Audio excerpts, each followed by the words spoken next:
Bonjour à tous, bienvenue dans la première édition de notre chronique CB Eco News. CB Eco News, comme nous l'avons annoncé en juillet, est une chronique qui nous donne l'essentiel de l'actualité économique nationale et aussi internationale. Commençons par les grandes lignes de cette édition. Automobile. Le marché devrait finir l'année avec une croissance de 5 à 10%. Lutte contre le réchauffement climatique. Le Maroc, classé au 6e rang dans le monde. USA. Bill Gates annonce la création d'un fonds de 100 millions de dollars pour lutter contre l'Alzheimer. Monnaie virtuelle.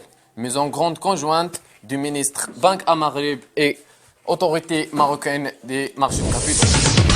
Finance et transport. Rabat et Paris renforcent leur coopération. GPC Carton, Kenitra. Nouvelle usine à forte valeur ajoutée.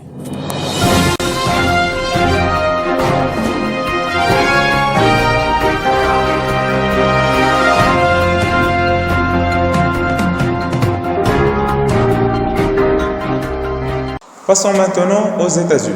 Bill Gates, le créateur du géant de l'informatique Microsoft, a annoncé ce lundi la création d'un fonds de 100 millions de dollars destiné à financer la recherche scientifique sur la maladie Alzheimer.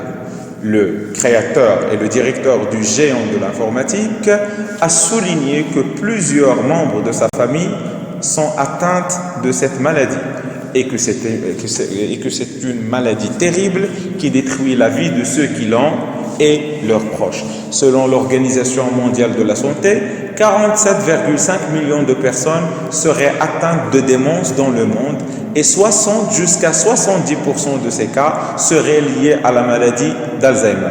Nous vous laissons maintenant avec la déclaration de Bill Gates sur ce sujet.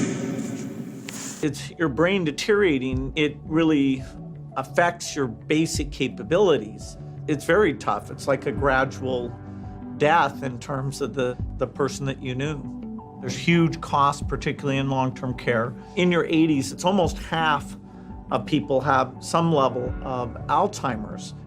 Alzheimer's is one of the fastest rising parts of the healthcare budget. And for society, that's tough because the costs will be larger and larger. I'm making the Alzheimer's investments personally because of its human cost, its economic cost, not just for the person who has it, but their partner, their family, and for the healthcare system. Alors maintenant, on passe au marché d'automobile. Le montage local et les véhicules utilitaires légers se vendent bien. L'importé fait du surplace. Les distributeurs estiment que la croissance est saine et se maintiendra, compte tenu des niveaux d'équipement. Des distributeurs estiment que le potentiel de croissance du marché est de 10 à 15% par an. Les concessionnaires avaient vu juste. Les prévisions de croissance des ventes automobiles qui devaient se stabiliser autour de 5 à 10%. Après le palier record franchi de 2016, se sont réalisés d'après les dernières données de l'Association des importateurs de véhicules au Maroc.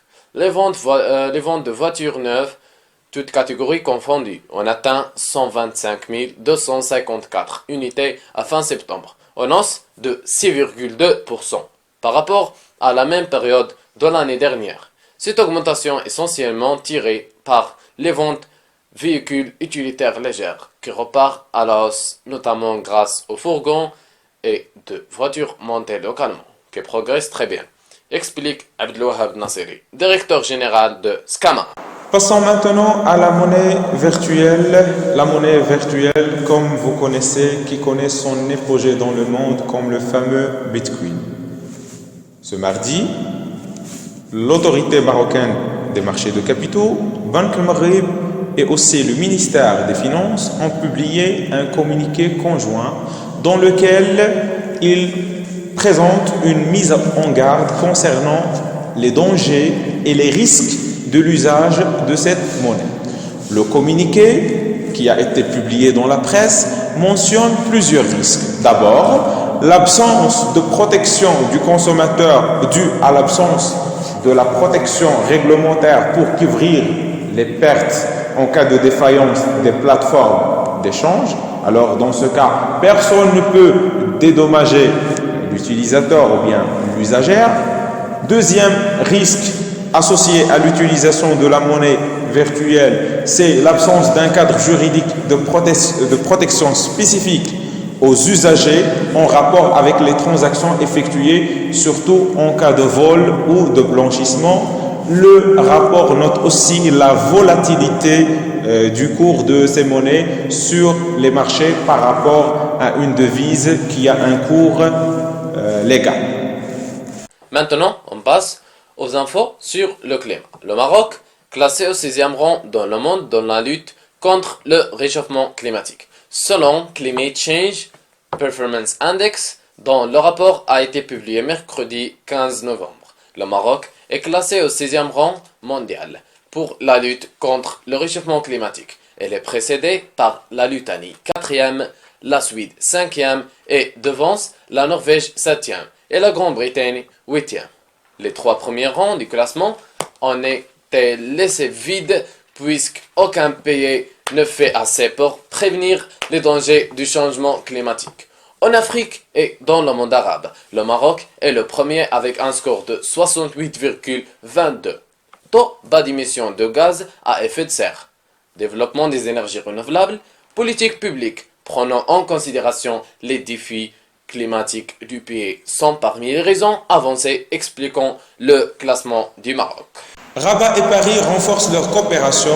Le Maroc et la France renforcent leur coopération dans le domaine financier et du transport en vertu de la signature mercredi à Rabat de 5 conventions portant sur le financement de l'extension des lignes du tramway de Rabat, Salé et Casablanca, le transport routier et la gestion des risques. Ces conventions ont été signées dans le cadre de la visite de travail au Maroc du Premier ministre français Édouard Philippe pour co-présider avec le chef du gouvernement Saad Al-Othmani la 13e rencontre du haut niveau Maroc-France. Il s'agit d'une convention de prêt de 40 millions d'euros et d'une convention de subvention de 400 000 euros signée entre la société de transport de Rabat-Salé et l'agence française de développement pour le financement de l'extension de la ligne 2 du tramway de Rabat-Salé. Nous vous laissons avec la déclaration du Premier ministre français Édouard Philippe. À la fois des sujets d'intérêt commun et des convergences de vues très fortes sur des questions relatives au développement économique, bien entendu, à la coopération bilatérale, aux questions liées à la sécurité régionale, mais à la sécurité dans son ensemble. Nous avons, avec le Maroc, des coopérations fortes en matière de lutte contre le terrorisme. Bref, en matière de développement économique, je l'ai dit, en matière de développement universitaire, de coopération d'enseignement supérieur. Nos relations sont anciennes, je l'ai dit, elles sont riches, elles sont fondées sur la confiance et l'amitié. Elles ne sont... La production de carton ondulé est une industrie de proximité. C'est dans cet esprit que le groupe Yana Holding, à travers sa filiale GPC, inaugure son site de production de la zone franche-atlantique de Kénitra. L'usine est spécialisée dans la production du carton ondulé, avec une capacité de 60 000 tonnes de carton par an. Elle est située dans la zone libre métropolitaine à la zone industrielle Atlantic Free Zone.